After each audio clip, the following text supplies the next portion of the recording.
Graças a paz, irmãos. Bom dia. Irmãos, vamos abrir a palavra de Deus em Efésios, capítulo número 6. Efésios, capítulo número 6, e vamos ver dos versos 10 a 13, inicialmente. Efésios 6, do verso 10 a 13.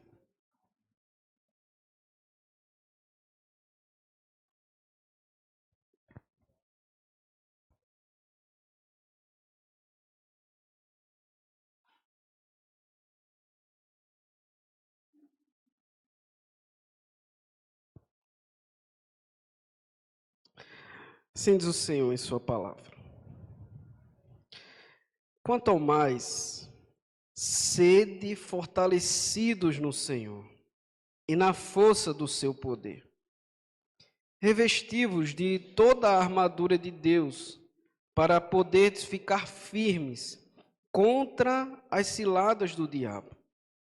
Porque a nossa luta não é contra o sangue e a carne, e sim contra os principados e potestades, contra os dominadores deste mundo tenebroso, contra as forças espirituais do mal nas regiões celestes. Portanto, tomai toda a armadura de Deus, para que possais resistir no dia mau, e depois de terdes vencido tudo, permanecer inabaláveis. Amém. Palavra do Senhor, vamos orar mais uma vez. Pai, graças te damos, te louvamos por mais esse dia que o Senhor nos concede. Te pedimos, ó Senhor, fala conosco. É com temor e muito tremor que o teu povo, Senhor, deseja ouvir a tua voz. Em nome de Cristo, a quem oramos. Amém. Irmãos, Deus, Ele nos criou perfeitamente, a sua imagem e semelhança. E Deus, Ele foi tão bondoso para conosco que Ele não nos colocou num deserto. Ele nos colocou num jardim. Mas Ele deu apenas uma única ordem ao homem, que ele poderia comer de toda a árvore do jardim, mas apenas uma única árvore ele não poderia comer. E o que acontece? Adão, juntamente com a sua mulher, come daquela árvore proibida, e com isso nós conhecemos a queda, o pecado. E por causa disso nós fomos separados de Deus, perdemos a comunhão com Ele. Então, o pecado, ele nos afetou de tal forma que nós agora não somos apenas inimigos de Deus, mas nos tornamos inimigos uns dos outros. É por causa disso, então, que nós vemos dois irmãos, Caim e Abel, onde Caim mata o seu irmão Abel por causa da adoração, por causa do serviço ao Senhor. E essa é a história, irmãos, de toda a humanidade. Porém, Deus é tão misericordioso que Ele não apenas expulsou o homem e a mulher do paraíso, mas Ele fez uma promessa onde o descendente da mulher pisaria a cabeça da serpente. Então, o filho da mulher, filho de Maria e de José, Jesus, ele foi a promessa, e é a nossa promessa, e porque ele foi vitorioso, pisando assim na cruz a serpente. Porém, devemos lembrar exatamente daquilo que Deus diz na promessa. O filho da mulher irá ferir, irá pisar a cabeça da serpente. Porém, a serpente ferirá o seu calcanhar.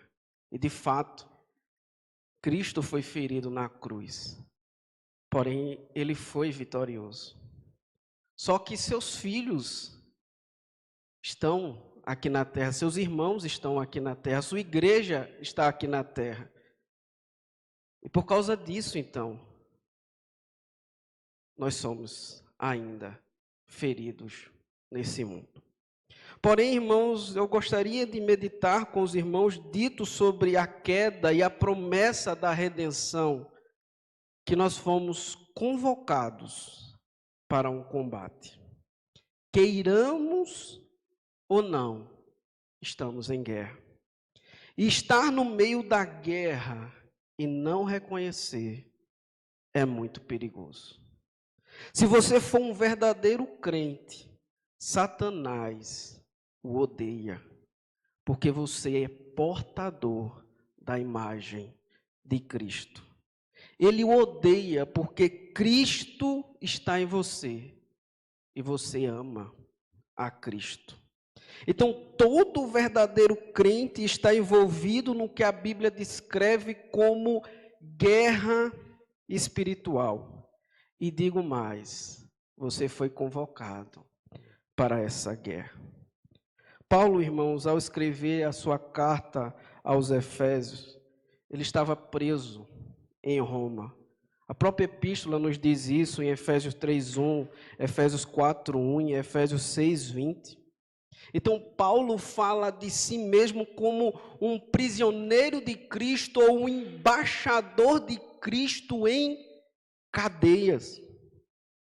E dos capítulos 1 a 3, Paulo mostra o que Deus fez em Cristo e quem os crentes são neles. Dos capítulos 4 a 6, Paulo mostra como viver à altura dessa nova identidade.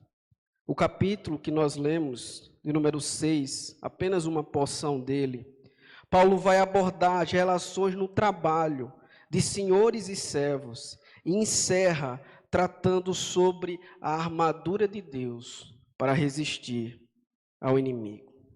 Então, nessa carta, Paulo fala da vida cristã como unidade, santidade e vigilância espiritual. Éfeso, irmãos, era um grande centro do Império Romano, famoso pelo templo à deusa Diana. E havia forte presença ali de culto pagãos, práticas mágicas e ocultistas. Atos 19, por exemplo, vai mostrar os efésios, a partir do momento que Deus converte o coração deles, eles queimando os livros de magias ocultistas, quando o Senhor alcança o coração deles. Então, o ambiente era carregado de pressões espirituais, sociais e políticas contra os cristãos. Então, dito tudo isso, irmãos, eu queria falar sobre sermos convocados para o combate, em primeiro lugar, dependendo de Deus. O verso 10 vai nos dizer o seguinte: no demais, irmãos meus, fortalecei-vos no Senhor e na força do seu poder. Então, Paulo aqui, ele conclui a carta à igreja de Éfeso, convocando os irmãos para o combate. Ele diz, finalmente, sejam fortalecidos no Senhor. É como se ele tivesse dito, de tudo que eu falei, se vocês não receberem ajuda do alto, tudo será em vão. Então, para o cristão, irmãos, essa declaração não é apenas cheia de significado, também é cheia de elementos que dão real ajuda e encorajamento. Temos que compreender que a vida cristã, irmãos, somos chamados para o combate. Nós não somos chamados para uma vida cômoda. É por isso que é muito comum, quando nós servimos ao Senhor, a tendência é as coisas não melhorar, mas piorar. Então, a primeira coisa que devemos compreender diante dessa ordem é a necessidade de sermos fortes por causa do poder do inimigo. Jamais podemos subestimar o nosso inimigo.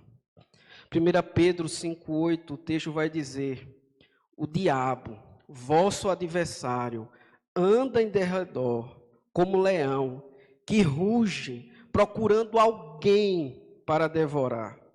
Judas 1, verso 9 vai dizer: Moisés não se atreveu a proferir juízo infamatório contra ele. Pelo contrário, disse: o Senhor te repreenda.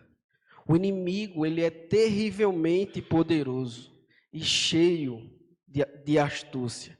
Ele pode se transformar em anjo de luz.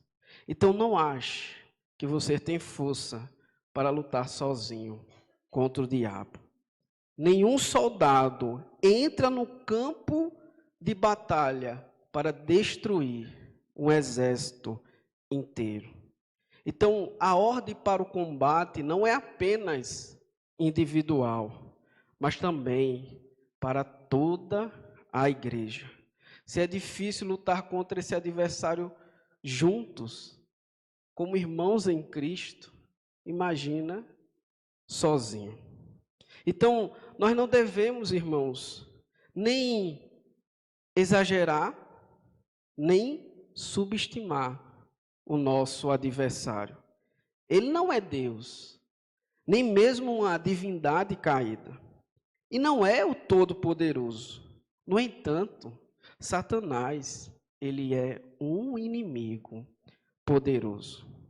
Frequentemente, alguns caem no erro de estimular um interesse nada sadio nos demônios. Encontra-se demônio por trás de todo problema que enfrentam. Ou seja, a responsabilidade pessoal cede influência, tudo é demônio, né? A influência demoníaca. Ou seja, obras da carne passam a ser obras do demônio a ser exorcizados. Tudo isso promove uma espiritualidade ocultista e cada vez mais popular. Ou seja, é como nós não tivéssemos mais nossa responsabilidade. Tudo agora é culpa do demônio. Isso é um erro. É a gente exagerar também a influência demoníaca. Porém, existe aqueles que negam a existência do diabo. Até mesmo pessoas que frequentam a igreja com regularidade têm exorcizado o diabo do seu vocabulário.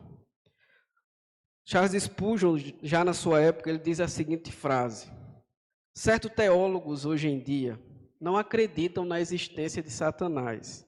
É curioso que os filhos não creiam na existência do seu próprio pai.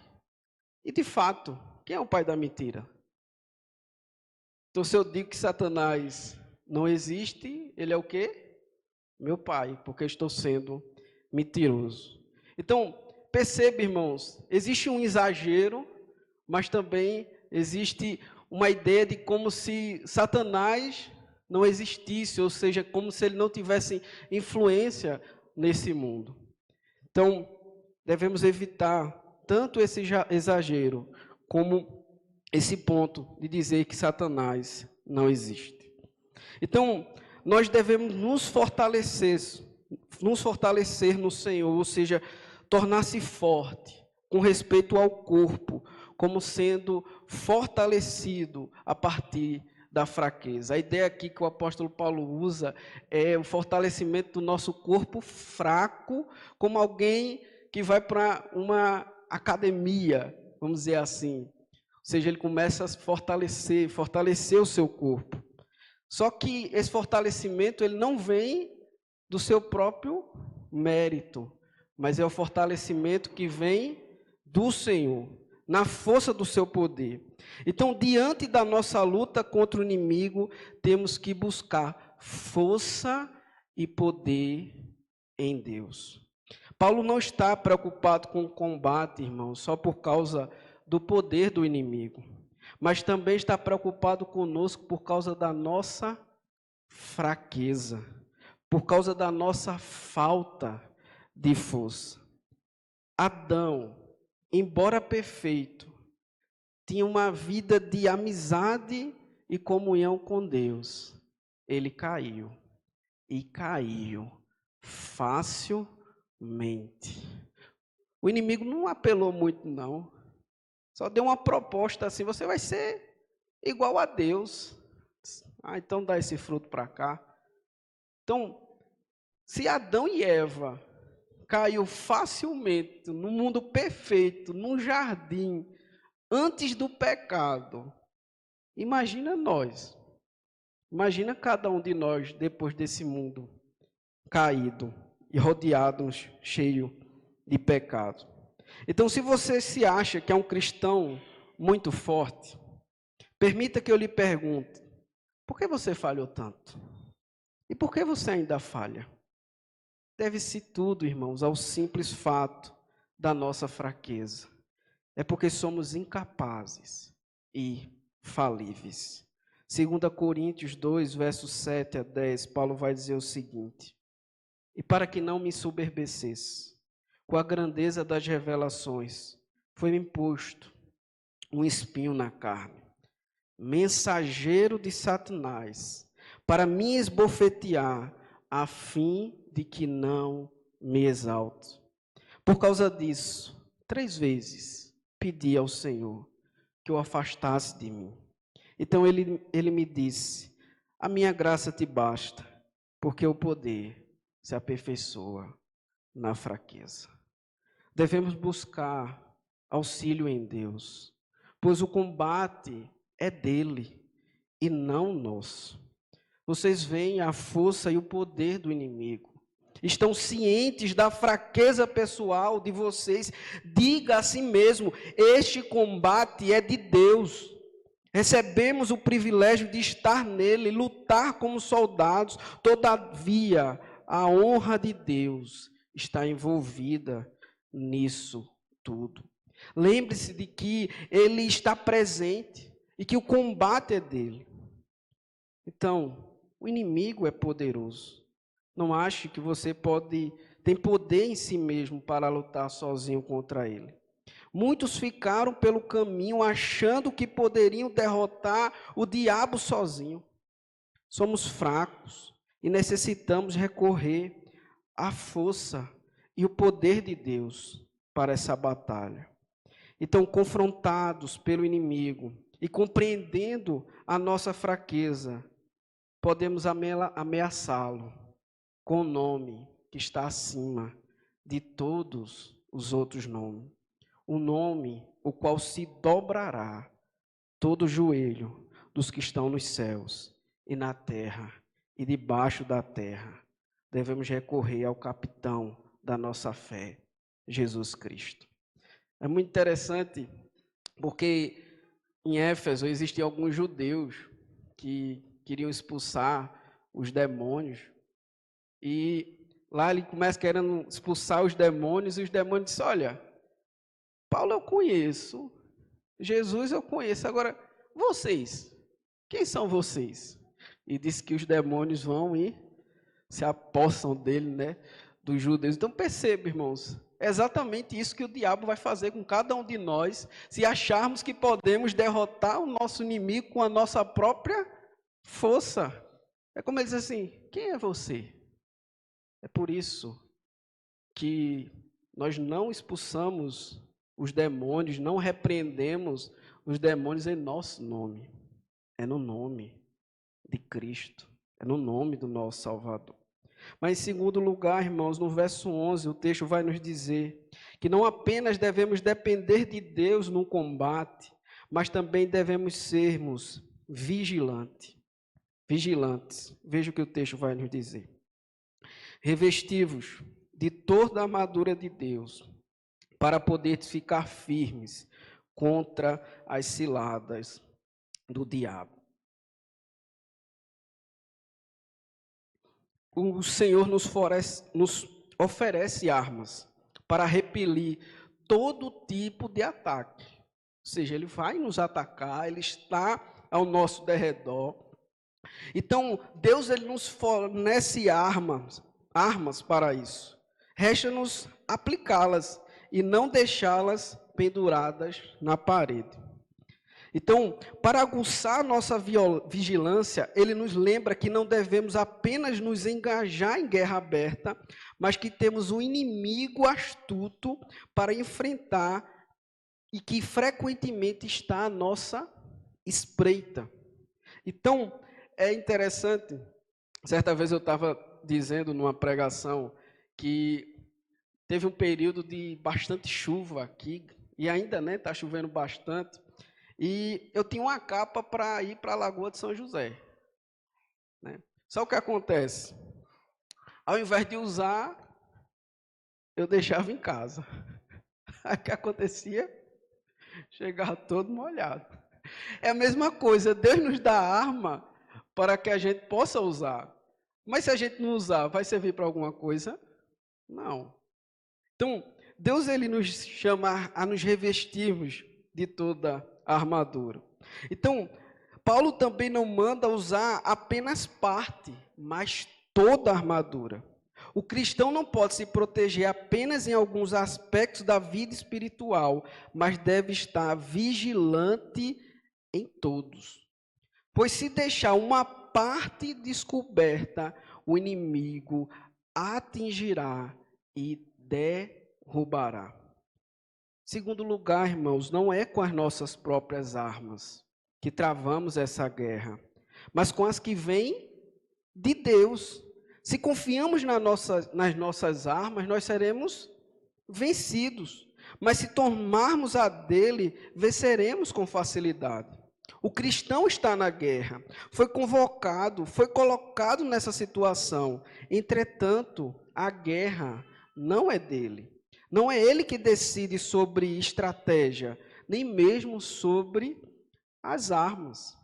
É por isso que muitas vezes as pessoas falham no confronto contra o inimigo, porque acham que se usarem as suas próprias estratégias ou as suas próprias armas, conseguirá vencer esse inimigo.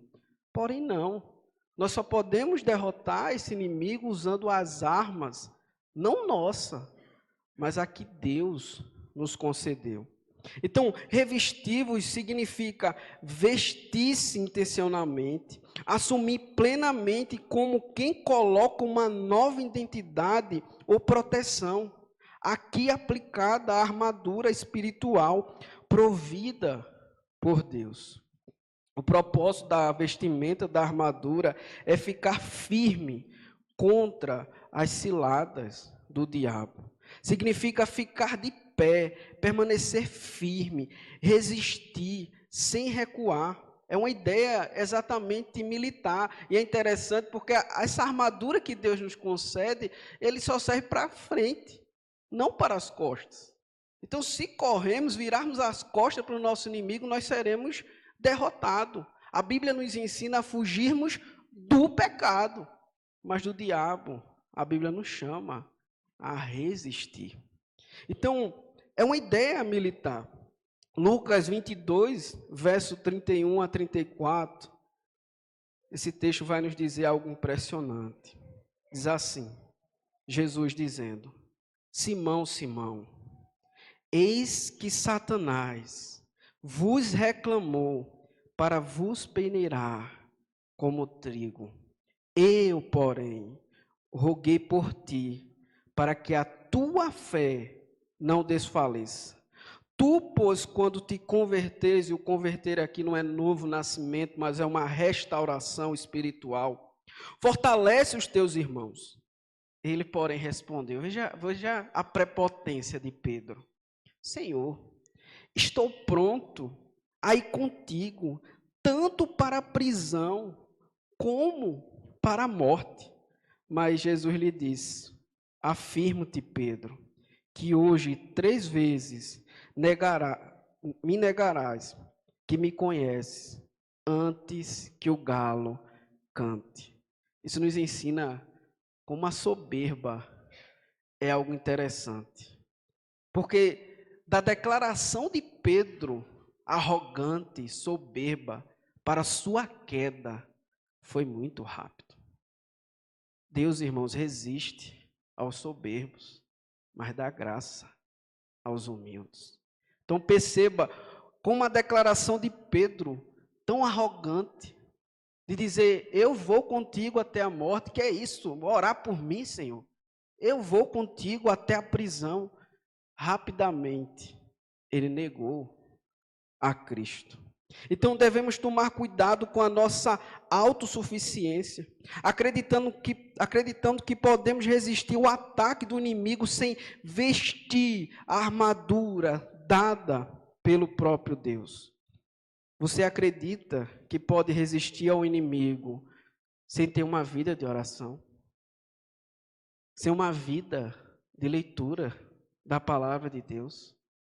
Você acredita que pode resistir aos inimigos faltando a ceia do Senhor? Você já foi derrotado pelo inimigo, se pensa e age dessa forma. Irmãos, autossuficiência é que Satanás gosta. Pense numa coisa que Satanás gosta, é de um crente autossuficiente. Eu não preciso não dos meus irmãos não. Eu adoro a Deus aqui mesmo. Eu não preciso participar da ceia do Senhor não. Eu tenho aqui comunhão com Deus. A autossuficiência, irmãos, é que nos faz cair e cair depressa. Certa vez eu conversando com um irmão de Recife, que infelizmente ele se afastou da fé. Ele começou com essa conversa, dizer que, eu não preciso de irmão não, de irmãos não preciso de igreja não. Aí quando eu fui visitá-lo na outra semana, ele já estava falando palavrão. Já estava com a boca podre. Daqui a pouco eu fui ver novamente, eu passei e o vi no bar. O avistei no bar. Depois o vi novamente e ele nem mais acreditava em Deus. Então, a autossuficiência, irmãos, é uma queda que o inimigo, ele gosta. Mas qual é a diferença, irmãos? Eu acho interessante aqui, porque Pedro era para estar prostrado. Ele foi derrotado pelo inimigo, de fato, ele foi peneirado, ele foi jogado, ele negou a Cristo. Mas Jesus disse, eu orei ao Pai. Perceba, irmãos, é exatamente isso. Pedro caiu, mas Jesus orou ao Pai. Então, Pedro, que depois de fato diz que não é digno de morrer como seu mestre, morre, é morto, né, crucificado, dizendo que bota essa cruz de cabeça para baixo, que eu não sou digno, como os historiadores da igreja dizem. Porém, perceba, irmãos, quem foi que orou por Pedro? Então, nós não somos autossuficientes. Se Cristo não tivesse orado por nós, nós ainda estaríamos prostrados, derrotados pelo inimigo. Então, graças a Deus, que Cristo disse, eu rogo, ó Pai, eu rogo por todos aqueles que o Senhor me deu. Então, vista-se dos meios de graça oferecidos pelo Senhor. Se você não tomar toda a armadura de Deus, você vai ceder às ciladas do inimigo. E pense bem, irmãos, esta armadura já resistiu a muitas batalhas. Ela não brilha aos olhos do mundo, mas cada arranhão nela mostra a fidelidade de Deus. Não a deixe de lado achando que o caminho é tranquilo, pois sem essa armadura você será ferido mortalmente. E aí é exatamente isso. A oração, irmãos, não brilha ao redor do mundo. Crente que ora, crente que lê a Bíblia, Mas é exatamente essa armadura que Deus nos concedeu. Essa armadura, de fato, os meios de graça, não pela oração em si, pela leitura da Bíblia em si, mas pelo poder de Cristo, no seu Evangelho, colocada em cada uma delas. Então, é isso mesmo. Esses dias eu estava vendo algo que achei interessante, perguntaram ao Paul Walsh sobre como o crente crescer espiritualmente. Muitas pessoas não gostam da minha resposta porque eles dizem que eu sou muito simples. Porque eu só digo, ore e leia a Bíblia. É exatamente isso. Você quer crescer espiritualmente, você quer lutar contra o seu inimigo, ore e leia a Bíblia. Agora é difícil. É simples, mas não é fácil. Por quê? Porque a nossa carne odeia tanto a oração como a leitura da palavra de Deus. Mas alguém tem outra, vamos dizer assim, outra receita? Não, irmãos, é exatamente isso. Ore e leia a Bíblia. Seja vigilante. Mas em terceiro lugar, irmãos, nós devemos conhecer o nosso inimigo. É o que o verso 12 e 13 vai nos dizer. Porque a nossa luta não é contra o sangue e a carne, e sim contra os principados e potestades, contra os dominadores deste mundo tenebroso, contra as forças espirituais do mal nas regiões celestes. Portanto, tomai toda a armadura de Deus, para que possais resistir no dia mau, e depois de ter vencido tudo, permanecer inabaláveis. Paulo mostra agora quem são, ou quem é o nosso inimigo, o inimigo do povo de Deus.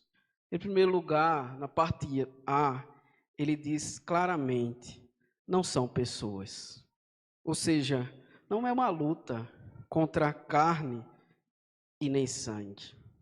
O significado é que as nossas dificuldades são muito maiores que se tivéssemos que lutar com homens. Tudo se resume a isto. Nossos inimigos são tais que nenhum poder humano pode resistir. As pessoas que nos fazem mal nada mais são do que dardos lançados pela mão de Satanás. Lutar contra pessoas não só será inútil, como fazer a vontade do diabo. O nosso maior inimigo não é o mundo que vemos, corrupto e mau como ele é, mas o mundo que não podemos ver.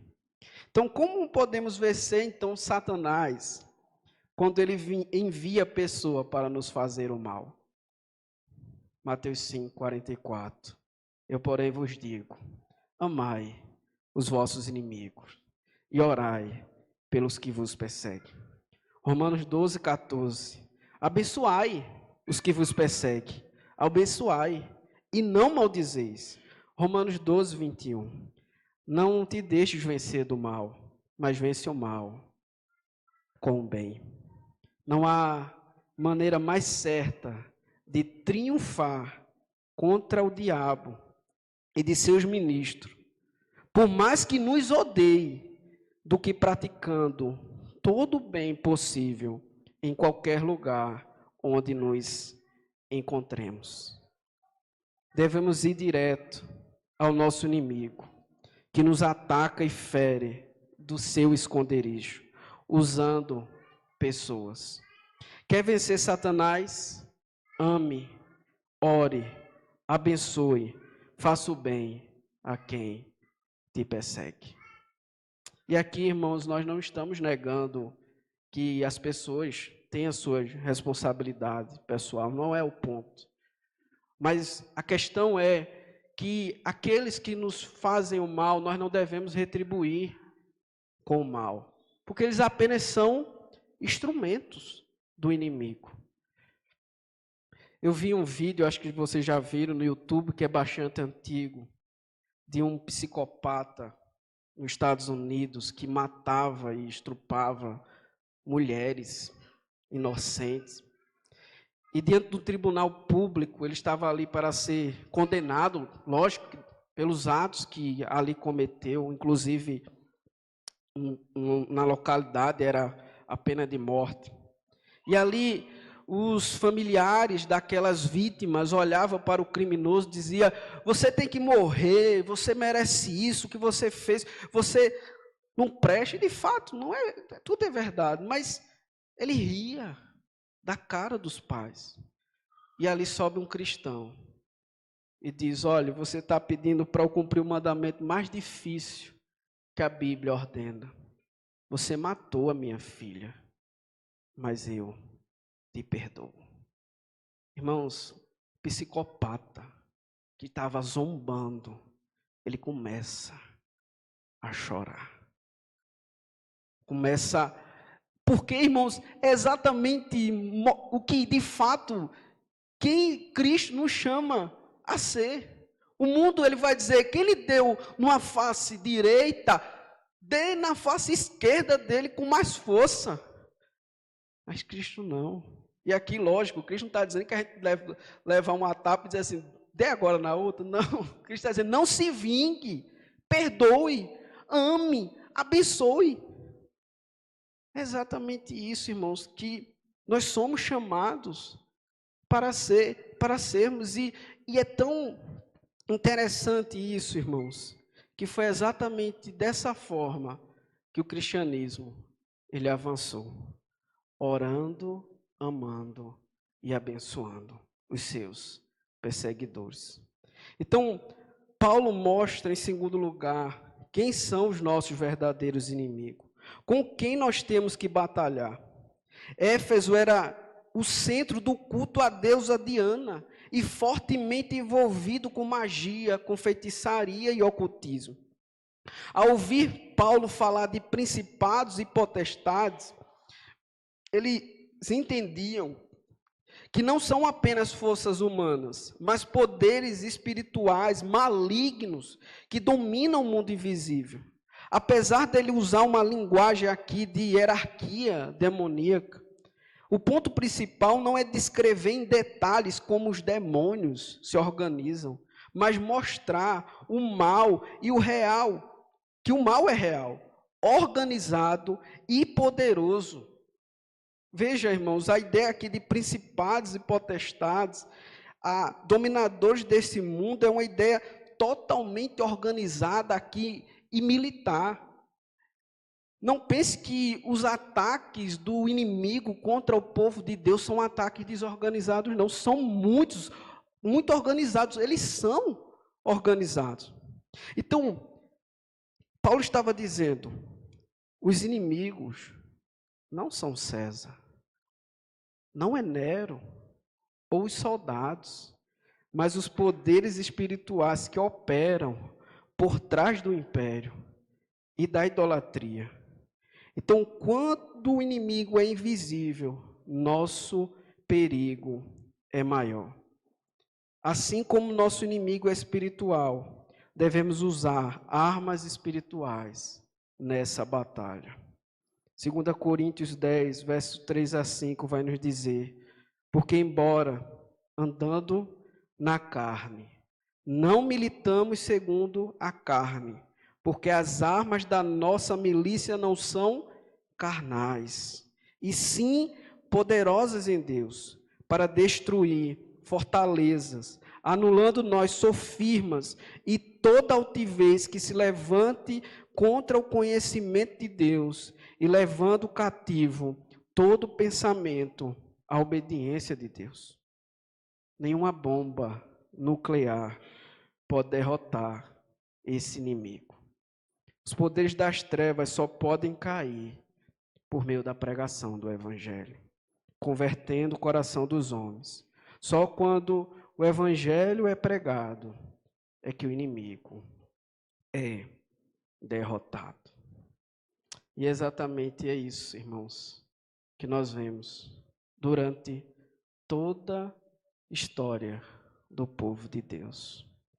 Não existiu, irmãos, nenhum momento para destruir o inimigo que o povo de Deus pegou um revólver, pegou uma bomba, pegou armas carnais para destruir o inimigo, mas pelo poder do Evangelho. É por isso que o apóstolo Paulo vai dizer, porque não me envergonho do Evangelho. Ele é o poder de Deus para a salvação de todo aquele que crê. Imagine, irmãos, imperadores caindo, reinos caindo, cultos pagãos cheios, como essa deusa aqui, Diana. Vocês conhecem? Está lá a deusa Diana, mas a igreja do Senhor está. Caiu também. Os templos pagãos foram esvaziados. Os filósofos pagãos ninguém conhece mais. Mas a igreja do Senhor ainda continua aqui. Então, a igreja do Senhor, ela é chamada para destruir esse inimigo por meio do Evangelho. É exatamente isso, irmãos, que nós vemos ver a nossa sociedade mudar, a nossa família mudar, os nossos vizinhos mudar. Aí tem crente que acha que vai resolver o problema com som alto, aí o vizinho bota um pagode alto, ou um forró alto, ou seja lá o ritmo que ele gosta de escutar, rock, por aí vai. Aí o crente diz, vou botar alto agora, eu vou acabar com ele, vou botar meu louvor alto também. Tá. Aí, eu vou dizer uma coisa a você não está derrotando seu vizinho, nem seu inimigo, não. Ao contrário, ele está ficando com raiva de você. Contrário, irmãos. Nós devemos ser prudentes e sábios na fé. Não é dessa forma. Ao contrário, se ele está escutando o som dele alto, ele nem quer saber do seu som alto. Nós fazemos diferente. E só para concluir essa parte, eu lembro minha história, muito novo, acho que 5, 6 anos, e tinha uma empregada que era cristã, que tomava conta de mim, e eu era muito virado, né, quando eu era mais novo. E aí, minha mãe tinha dado uma ordem para a empregada que ela não deveria deixar eu sair de casa. Só que aí eu queria sair de casa. Menino pequeno não gosta de ficar em casa, gosta de ficar na rua, brincando. Na nossa época não tinha celular, o negócio era peão, era empinava pipa, era jogar bola na rua, botava sandália, né? Hoje é o contrário, às vezes os pais que tem, menino sai de casa, sai de casa. Não, não, nossa época não. E aí ela não cumprindo a ordem da minha mãe, não queria deixar eu sair de casa. Aí eu lembro, veja como essa história é tão marcante, porque tinha um cadeado. Eu não sei se era da marca Pado, mas não importa a marca, eu sei que era grande, um preto assim, desse tamanho assim, mais ou menos. Não estou mentindo, não. Era desse tamanho, mais ou menos, grande. E eu jogo na cabeça da mulher. E ela começa a chorar. E eu saio correndo. E depois eu volto e vejo ela chorando. E aí a cena, irmãos, que ainda fica em mim, é que, eu não sei o que aconteceu depois, mas eu lembro dela dando banho em mim, e aí chorando e cuidando de mim, e eu novinho, eu ficava pensando, por que ela não fez nada comigo? Por que ela não me machucou? E aquilo dali foi marcante, porque ela chorando e cuidando de mim, e eu disse, veja, uma cristã. E assim, naquela época, é diferente de hoje, porque naquela época a mãe dizia, né, ó, se até os professores, né, se meu filho perturbar, pode dar uma palmada mesmo, né? Os mais velhos tinham essa liberdade de que os pais concediam para, se o filho aprontasse, a mãe dizia, pode dar a chinelada, né, irmã Lina? Então, aquilo dali foi marcante, porque ela chorando e cuidando de mim. Então, é exatamente isso, irmãos, que o Evangelho faz. Ele transforma a nossa vida. Mas no verso 13, irmãos, para concluirmos, o texto ele diz que devemos, portanto, por causa disso, tomar toda a armadura de Deus, para que possais resistir no dia mau. E depois de ter vencido tudo, permaneceres inabaláveis. Este versículo conecta com o versículo 12. Já que a nossa luta não é contra carne e sangue, e sim contra o mundo invisível, é necessário preparo espiritual. Ele repete o que falou no versículo 11. Tome toda a armadura de Deus, não apenas uma parte dela. Assim como na guerra, se o soldado deixar apenas uma parte desprotegida, todo o corpo corre perigo.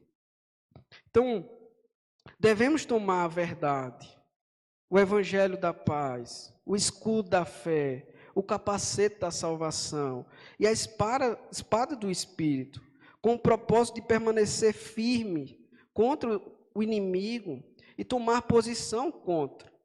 Tiago 4:7 vai nos dizer, resistir ao diabo e ele fugirá de vós.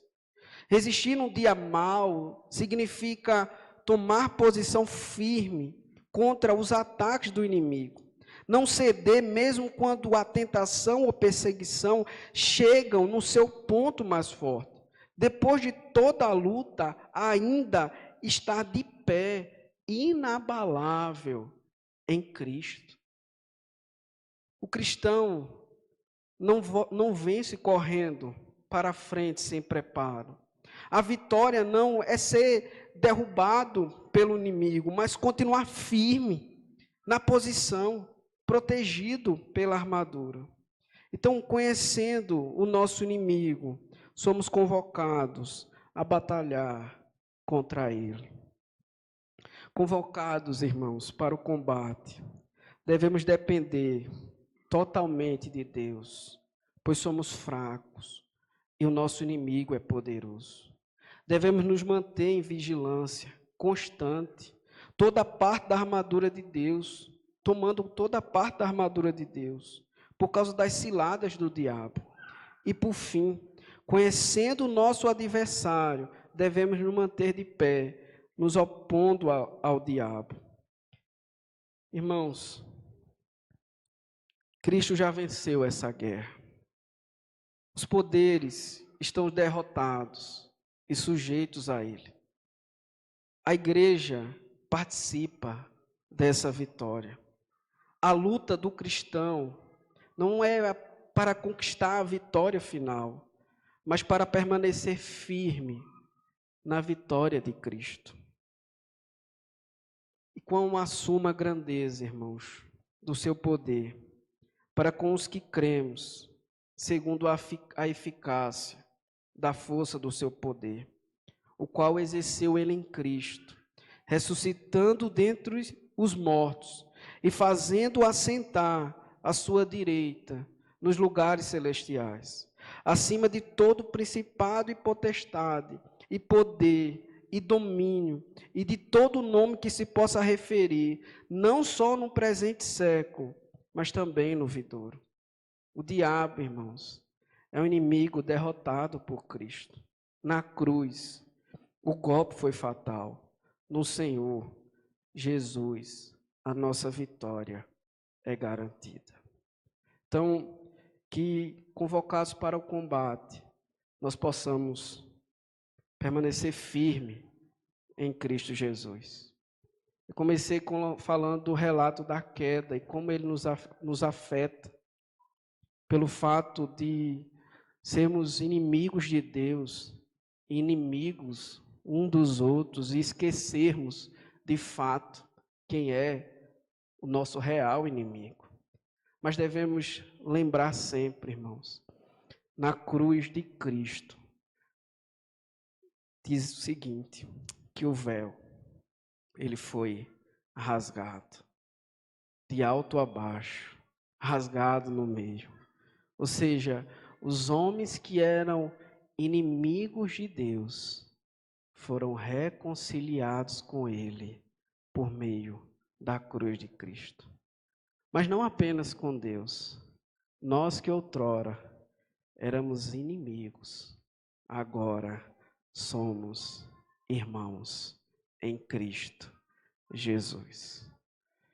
Por causa disso, irmãos, da morte de Cristo, devemos sempre lembrar disso, que nós somos um em Cristo Jesus e que o nosso inimigo é Satanás. Para concluirmos, eu lembro de um texto de um homem chamado Justino Romano, quando o imperador ele perseguia a igreja pelo simples fato de você ser chamado cristão.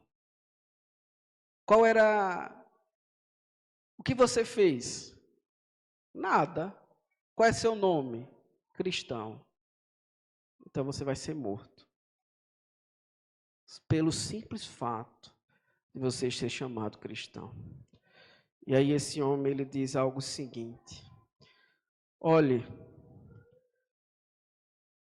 para a defesa da nossa fé, você nos mata pelo simples fato de sermos chamados cristãos.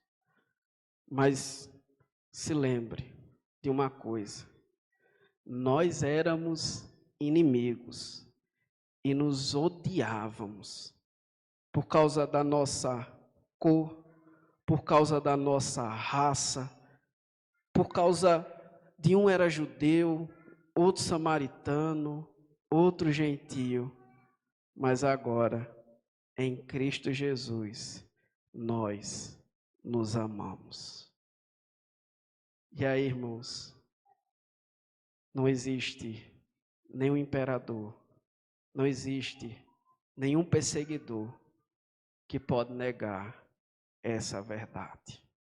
Que homens que se odiavam, agora se amam. Então, quando o mundo cada vez mais tem pregado a separação, o ódio, o Evangelho vem e diz: em Cristo Jesus, nós somos um só. Se arrependa e creia em Cristo.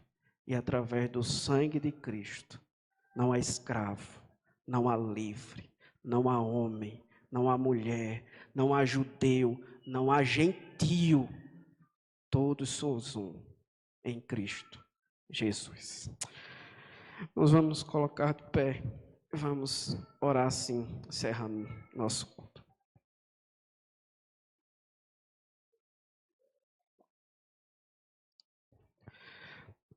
Pai, graças te damos, Senhor, porque em Cristo Jesus somos um.